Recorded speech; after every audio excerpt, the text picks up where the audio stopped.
मेरे भाई, ये फूल हटाइए यहाँ से। मेरे भाई, मेरी गाड़ी है भाई, चलो चलो चलो, फूल हटाओ, गाड़ी रुक गई है।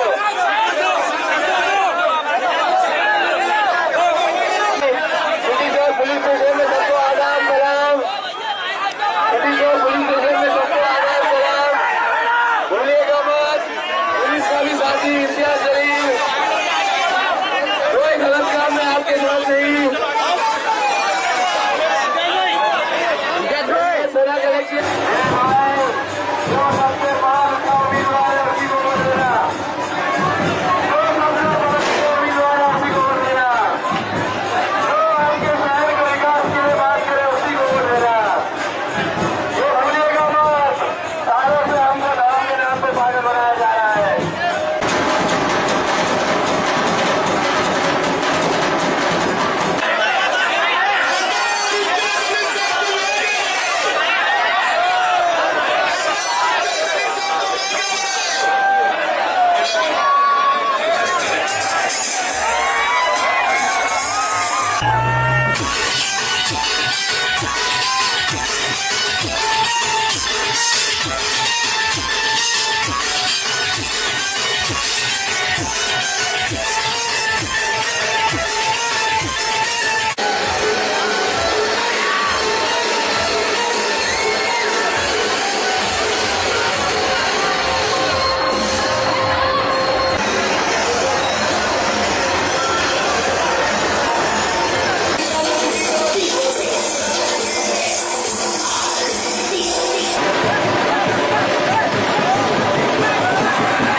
मेहरबानी करके आगे चलो, आप आगे चलो,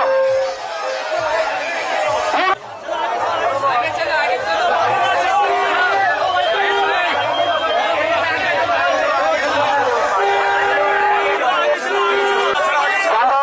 गाड़ी जान दो, मालूम आगे रहो ना उनको, थोड़ा आगे लो भैया, आगे लो, मेहरबानी करके आप आगे चलो यार, प्लीज प्लीज मेहरबानी करके आगे चलो, नहीं तो 6 बज जाएंगे अपने को जाने को, रात को 7 बज जाएंगे अपने को। मेहरबानी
जनता का तहे दिल से धन्यवाद अदा करता हूँ कि इतनी तपती धूप के अंदर इतना ज्यादा सरों का समंदर यहाँ पर देखने को मिला है।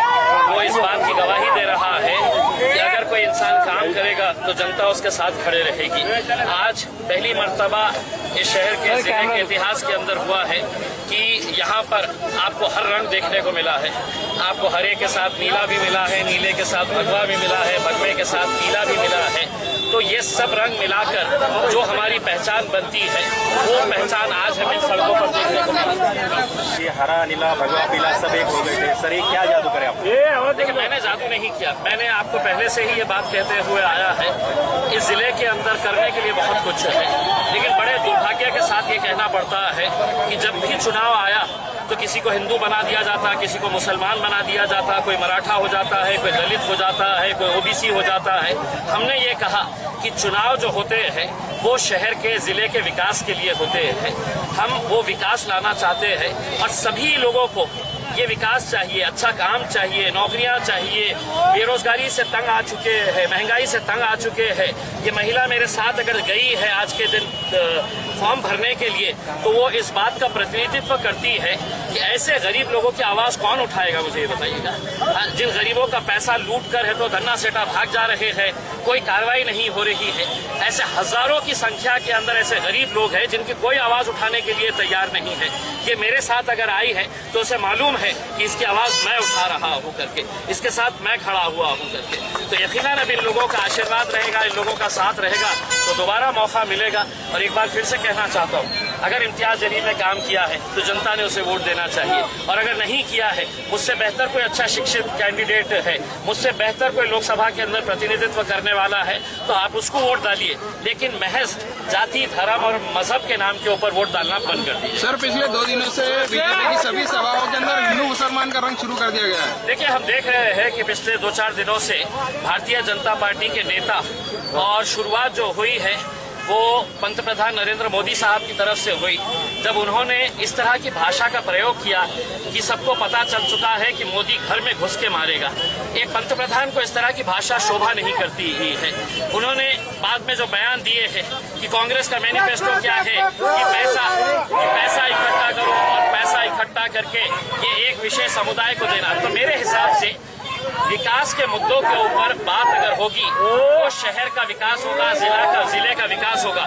लेकिन वही अगर हथकंडे अपनाते रहेंगे तो आज इस जिले के अंदर 8 दिन के बाद पानी मिल रहा है, वही हालत हमारे को अगले 20 साल तक रहेगी। मुद्दों के ऊपर ये निवडणूक होना चाहिए, इलेक्शन होना चाहिए। मेरी सभी कैंडिडेट से विनती है और हम पूरे देश को दिखा दें कि हम यहाँ पर जाति धर्म के मुद्दे नहीं लेकर आएंगे, हम विकास के मुद्दों के ऊपर चर्चा करेंगे। मतलब बीजेपी विकास के मुद्दों पर नहीं लड़ रही है। देखिए, मैंने आपको बता दिया है, जिनके पास कुछ होता नहीं है तो फिर वो ऐसे फजूल के मुद्दों को सामने लेकर आते हैं। मैंने क्या काम किया है, मैं एक पुस्तक तैयार कर रहा हूँ, वो पुस्तक एक घर के अंदर पहुंचाऊंगा कि मैंने क्या काम किया है। अगर लोग वो पढ़ के संतुष्ट हुए तो मेरा साथ देना, अगर नहीं हुए तो वहीं वो पुस्तक फाड़ देना और किसी दूसरे उम्मीदवार सर, लोकसभा में जाते हैं पहले 2 काम कौन से करेंगे? देखिए, सबसे पहला तो यही है कि जो नारा इस देश के अंदर लगाया जाता है कि हर घर नल, 2022 तक हर बेघर को मिलेगा घर, प्रधानमंत्री आवास योजना के तहत। तो मेरा ये सवाल है कि मेरे शहर के अंदर वो 65,000 लोग जो 2017 से एक सपना देख रहे हैं कि मेरा भी प्रधानमंत्री आवास योजना के अंदर घर रहेगा, क्या वजह है कि 2 मंत्रियां होने के बावजूद भी एक घर यहाँ पर नहीं बना है करके। और दूसरा, घर भी नहीं बना, नल कहाँ है और नल का जल का अभी तक पता नहीं है। तो हम घर भी देना चाहते हैं और जल भी लाना चाहते हैं, ये 2 प्रमुख समस्या है। और दूसरा, नौजवानों के लिए हम बड़े बड़े इंडस्ट्रीज लाकर यहाँ पर रोजगार देना चाहते हैं। इस बार लोकसभा में आसफ साहब के साथ आप और कितने खासदार दिखेंगे? आप महाराष्ट्र में 6 सीट लड़ रहे हैं। जी, अभी तक तो हम महाराष्ट्र के अंदर बहस हमने और 2 सीटें डिक्लेयर की है और कितने सीट्स होते हैं 1-2 दिन के अंदर पता चलेगा। लेकिन जो भी कैंडिडेट्स हम खड़े करेंगे, हमारी उम्मीद है कि हम पूरी मेहनत करेंगे और जहाँ जीत सकते हैं वहाँ जीतेंगे। सर, आज के समर्थन को देख के जीत पक्की है?